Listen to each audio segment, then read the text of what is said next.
Welcome to Pindar Poetry. We hope you learned something new. You start by securing the area and identifying the paper type.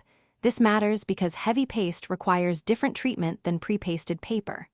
Once done, test a 6-inch strip near a corner to see if paste softens. That tells you whether to use chemical remover or a steamer. Apply remover in sections with a pump sprayer or sponge. Don't soak plaster. Make sure to work top down so gravity helps lift material. This first application speeds the whole job and reduces damage risk. You now focus on loosening adhesive and removing paper in continuous motions. Once the remover has penetrated, typically 5 to 15 minutes, use a wide scraper at a low angle to lift edges. That minimizes gouging. If paper tears, roulette and lift the softened backing. For tough paste, score lightly to create channels for solution, and when necessary, repeat applications. Make sure to wipe away residue frequently so you're removing adhesive, not just smearing it. This reduces sanding later and preserves the wall surface.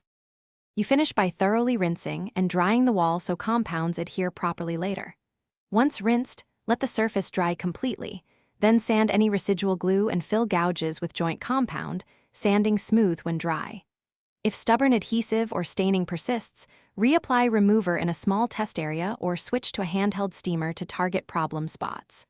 One troubleshooting tip: if paint wrinkles or bubbling appears, stop, let dry, then sand and prime. Moisture or oversaturation.